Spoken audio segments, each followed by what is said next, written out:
दोस्तों, अपना प्यारा भारत इलेक्ट्रिक बसों की कीमत कम करने की दिशा में काम कर रहा है और भारत सरकार की ओर से एक नया फंड मैकेनिज्म डिजाइन किया गया है जिससे बस मैन्युफैक्चरिंग के जख्मों को कम किया जाएगा। इस फंड मैकेनिज्म के तहत भारत और अमेरिका के बीच में एक बड़ा डील हुआ है। तो चलिए जानते हैं कि इस डील के बाद अमेरिका भारत में कितने डॉलर इन्वेस्ट करना चाहता है, भारत अगले कुछ सालों में कितने इलेक्ट्रिक बस बनाने वाला है, क्या इस डील के जरिए अमेरिका भारत को इलेक्ट्रिक बस की टेक्नोलॉजी देने वाला है। नमस्कार दोस्तों, मैं हूं विकास और आप देख रहे हैं ऑल इंडिया अफेयर विकास। दरअसल दोस्तों, जैसा कि आपको पता होगा, अभी हाल ही में COP28 का आयोजन किया गया था जिसमें भारत के प्रधानमंत्री नरेंद्र मोदी शामिल हुए थे। इस मीटिंग में अलग अलग देशों के बीच में कई प्रोजेक्ट को लेकर के बातचीत हुई थी। इसी बीच भारत और अमेरिका ने भी कुछ प्रोजेक्ट को फाइनल किया जिसमें इलेक्ट्रिक बस मैन्युफैक्चरिंग डील भी शामिल है। जैसा कि आप इस आर्टिकल में देख सकते हैं, भारत सरकार का टारगेट है कि 2027 तक 50,000 इलेक्ट्रिक बस को बनाना है। इस टारगेट के अकॉर्डिंग सरकार 2027 तक 50,000 इलेक्ट्रिक बस भारत की सड़कों पर दिखाना चाहती है, जो कि पूरी तरह से ऑपरेशनल हो। इस प्रोजेक्ट के लिए भारत और अमेरिका के बीच में $390 मिलियन का डील हुआ है, जिसमें से यूएस गवर्नमेंट $150 मिलियन और इंडियन गवर्नमेंट $240 मिलियन इन्वेस्ट करेगी। आपको बता दें गाइस कि भारत में अभी कुल 12,000 इलेक्ट्रिक बस ऑपरेशनल है और गाइस 50,000 इलेक्ट्रिक बस बनाने का जो टारगेट है वो भारत सरकार बिना अमेरिका से डील किए भी पूरा कर सकती थी, क्योंकि आज के टाइम में JBM जैसी कई बड़ी कंपनी भारत में इलेक्ट्रिक बस बनाती है जिनकी डिमांड दुनिया भर में है। तो ऐसे में सरकार अमेरिका से डील क्यों कर रही है, ये एक बड़ा सवाल है। दरअसल दोस्तों, इस डील से भारत रिस्क मैनेजमेंट पर काम करना चाहता है और यूएस के सपोर्ट से भारत के इलेक्ट्रिक बसों में सिक्योरिटी और सेफ्टी को बढ़ाया जाएगा। अभी भारत में इलेक्ट्रिक बस को लेकर के कई तरह की प्रॉब्लम चल रही है। हमारे पास लेटेस्ट जनरेशन की बैटरी नहीं है, लेटेस्ट जनरेशन की बैटरी बनाने की टेक्नोलॉजी और मटेरियल हमारे पास नहीं है, जिसकी वजह से कुछ इलेक्ट्रिक व्हीकल में अचानक से आग लग जाता है और सेफ्टी रूल के अकॉर्डिंग ये एक बड़ा हादसा है, क्योंकि जिस भी इलेक्ट्रिक व्हीकल में आग लगेगी उससे लोगों की जान की खतरा है। और इसी जोखिम को कम करने के लिए COP28 समिट के दौरान भारत और अमेरिका के बीच में यह डील साइन हुआ। इसके अलावा एक और खबर सामने आई है कि भारत सरकार ने भारत में चलने वाले AC केबिन को अनिवार्य कर दिया है।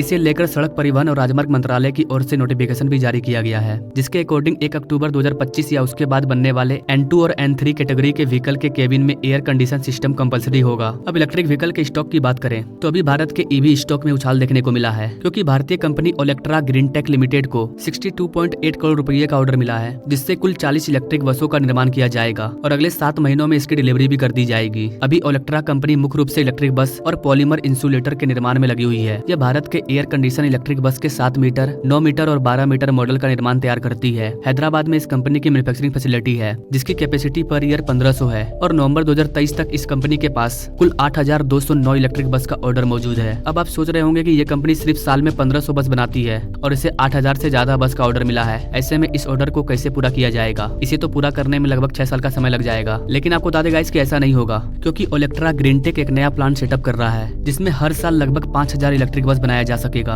अभी हैदराबाद में 150 एकड़ की भूमि का अधिग्रहण कर लिया गया है और जल्दी काम शुरू होने वाला है। आपको बता दें कि ओलेक्ट्रा कंपनी को मुंबई से 62 करोड़ रुपए का ऑर्डर मिला है और इससे इसका शेयर 2% तक बढ़ गया है। तो दोस्तों, ये थी भारत और अमेरिका के बीच में हुई फंड मैकेनिज्म डील की पूरी जानकारी। आपको क्या लगता है गाइस, अमेरिका की हेल्प से भारत के इलेक्ट्रिक बसों में सेफ्टी को इंप्रूव किया जा सकता है? आप अपने राय कमेंट बॉक्स में जरूर दीजिए और ऐसे लेटेस्ट अपडेट के बारे में जानने के लिए हमारे चैनल से जरूर जुड़िए। Now thank you for watching. मिलते हैं अगले वीडियो में एक नई जानकारी के साथ, तब तक के लिए जय हिंद।